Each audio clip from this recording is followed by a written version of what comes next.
Hello दोस्तों, राधे राधे। कैसे हो आप लोग? उम्मीद है आप सब अच्छे होंगे, स्वस्थ होंगे, मस्त होंगे और अपनी पढ़ाई अच्छे से कर रहे होंगे। दोस्तों चलो, तो आपके लिए आज मैं एक नया वीडियो लेकर हाजिर हुई। और दोस्तों, मेरा ये पहला वीडियो है यूट्यूब चैनल पर, जिस पे मैं आपको समास पढ़ाने जा रही हूँ। आपने समास पहले भी पढ़ा होगा, अच्छे से पढ़ा होगा, लेकिन हम एक रिवीजन के तौर पर पढ़ लेते हैं और जो भी अपना डाउट होगा उसको दोस्तों दूर करने की पूरी पूरी कोशिश करेंगे। ऐसे ही मेरी विचारधारा है और ऐसा मैं सोच रही हूँ कि मेरे इस वीडियो के माध्यम से आपके कुछ डाउट ज़रूर, ज़रूर, ज़रूर दूर हो जाएँगे। तो दोस्तों, बिना देरी करे आज का वीडियो स्टार्ट करते हैं। तो चलिए, आज बात करते हैं समास की। समास 2 शब्दों से मिलकर बना है, सम, धन, आस। सम, धन, आस, जिसमें सम का अर्थ क्या होता है? संक्षेप होता है, और आस का अर्थ होता है दोस्तों रखना। सम का अर्थ होता है संक्षेप और आस का अर्थ होता है रखना। अर्थात दो से अधिक शब्दों को मिलाकर कम शब्दों में अर्थ प्रकट करना क्या कहलाता है? समास कहलाता है। दो से अधिक शब्दों को मिलाकर कम शब्दों में अर्थ प्रकट करना समास कहलाता है। इसकी परिभाषा देखिए, दो या दो से अधिक दो या दो से अधिक पदों के संयोग से बने हुए संक्षिप्त रूप को हम क्या कहते हैं दोस्तों? क्या कहते हैं? समास कहते हैं। दो या दो से अधिक पदों के संयोग से बने हुए संक्षिप्त रूप को हम समास कहते हैं। उदाहरण के लिए, राजा का पुत्र क्या कहलाएगा दोस्तों? राजा का पुत्र कहलाएगा राजपुत्र। क्या कहलाएगा राजा का पुत्र? राजपुत्र कहलाएगा दोस्तों। ठीक है। और आगे पढ़िए, विद्या का आलय। तो विद्या का आलय यानी कि विद्यालय। समास के प्रमुख अवयव कौन कौन से होते हैं? आ जाओ दोस्तों, हम इनकी बात करते हैं। समास के प्रमुख अवयव। तो समास का प्रमुख अवयव एक तो आपका हो गया पूर्व पद। पूर्व पद मतलब जिसमें हमारा पहला पद प्रधान होता है दोस्तों। इसमें कौन सा पद प्रधान होता है? हमारा पहला पद प्रधान होता है। ठीक है। और एक सेकंड दोस्तों,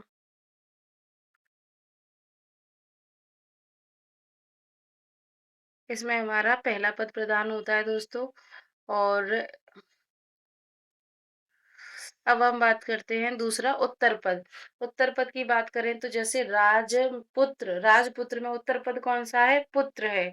यानी कि पहला पद उत्तर पूर्व पद कहलाता है और दूसरा पद जो होता है वो उत्तर पद कहलाता है दोस्तों। ठीक है। पहला पद क्या कहलाएगा? पूर्व पद। और दूसरा पद क्या कहलाएगा? उत्तर पद कहलाएगा। अब हम बात करते हैं तीसरे की। तीसरा कौन सा है? समस्त पद हमारा। समस्त पद यानी कि समास बनने के बाद प्राप्त शब्द क्या कहलाता है? समास बनने के बाद प्राप्त शब्द क्या कहलाता है? रा वो समस्त पद कहलाता है दोस्तों। क्या कहलाता है? समस्त पद कहलाता है। ठीक है। तो जैसे कि राजपुत्र। अब हमने पहले हम विग्रह कर रहे थे, अब हमने क्या कर दिया? जोड़ दिया, संयुक्त रूप दे दिया। तो ये क्या बन गया? राजपुत्र। अगला बात करेंगे हम दोस्तों, ये चौथे की विग्रह। समस्त पद को अलग अलग अर्थ स्पष्ट करना है। समस्त पद को अलग अलग अर्थ स्पष्ट करना, यानी कि पहले हमने पूर्व पद की बात करी, फिर हमने उत्तर पद की बात करी, फिर हमने समस्त पद की बात करी और हम विग्रह की बात कर रहे हैं। यानी कि जो हमारा संयुक्त रूप में जो शब्द लिखा हुआ है, अब हम उसका क्या करेंगे? विग्रह करेंगे। ठीक है। संधि विच्छेद करेंगे एक तरीके से, फिर उसको अलग अलग करके उसका अर्थ स्पष्ट करने की कोशिश करेंगे। जैसे कि पुत्र राजपुत्र क्या हो गया? इसको तोड़ेंगे तो राजा का पुत्र हो गया। ठीक है। राजा का पुत्र हो गया दोस्तों। ठीक है। तो ये हो गया हमारा क्या? विग्रह हो गया। ठीक है। क्या हो गया हमारा? ये विग्रह। अब बात करते हैं हम समास। अब मैंने 4 पद बता दिए आपको। एक सेकंड दोस्तों, ये लाइन बनती जा रही है। मैंने पूर्व पद, उत्तर पद, समस्त पद और विग्रह 4 चीजें बता दी। अब हम बात करेंगे समास के भेदों की। ठीक है। हिंदी में समास में 6 मुख्य भेद माने जाते हैं। कितने भेद माने जाते हैं दोस्तों? हिंदी में समास में स 6 भेद माने जाते हैं। ठीक है। एक सेकंड दोस्तों।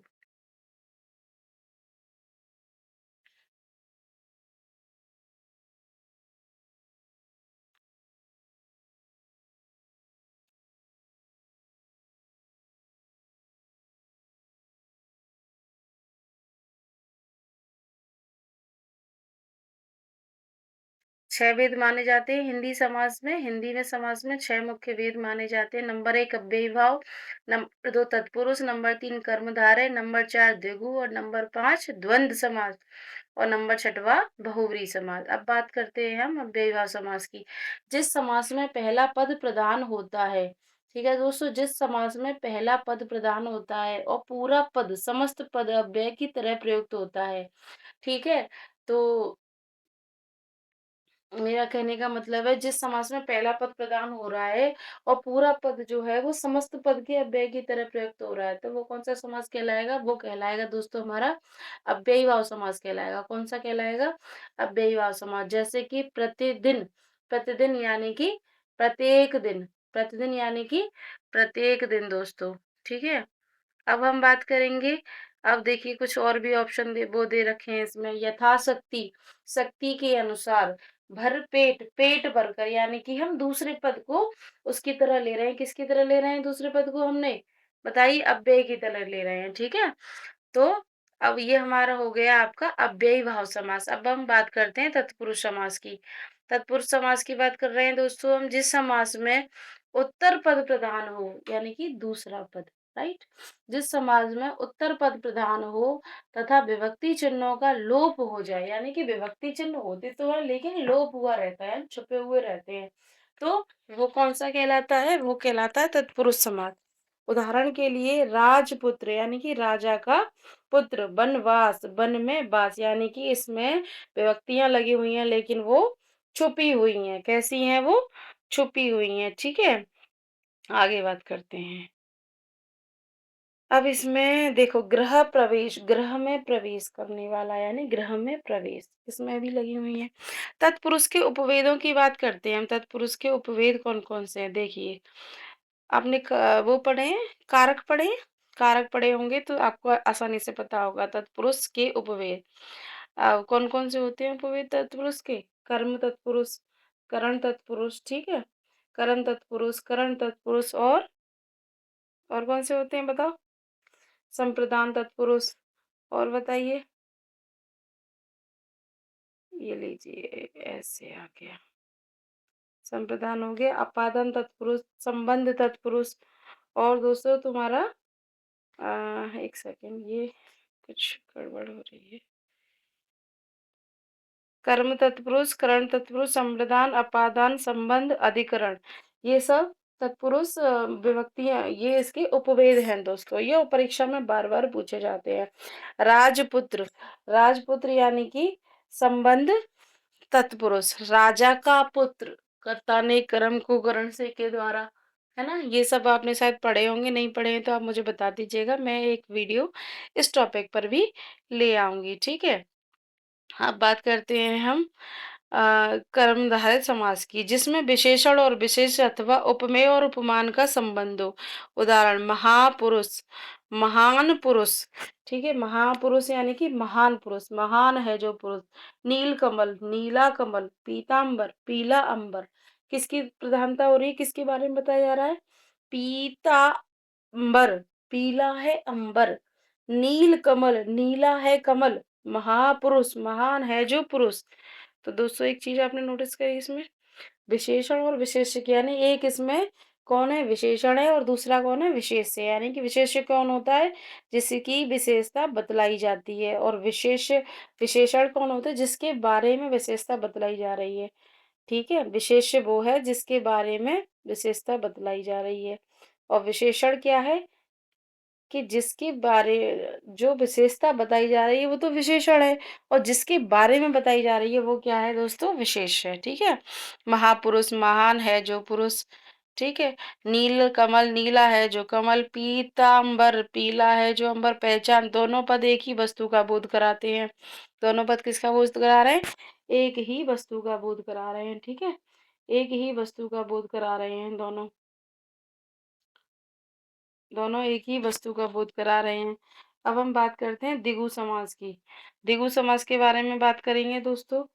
अब देखिए, द्विगु समास, जिसका पहला पद संख्यावाचक हो तथा किसका बोध कराए, समूह का बोध कराए।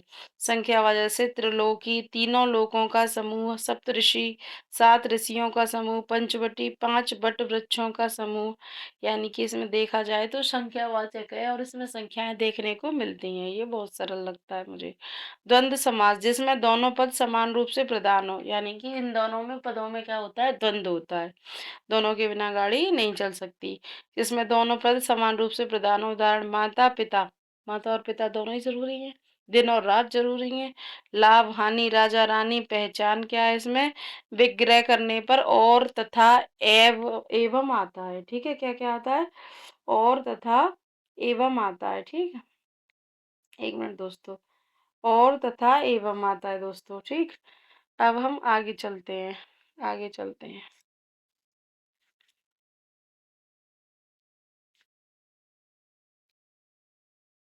अब हमारा आगे बहुब्रीहि समाज, जिसमें कोई भी पद प्रधान न होगा, तीसरे व्यक्ति या वस्तु का बोध हो। ठीक है, तीसरे व्यक्ति या, जैसे दशानन, दस है मुख जिसके, कर्मधारय तो नहीं है, तत्पुरुष भी नहीं है।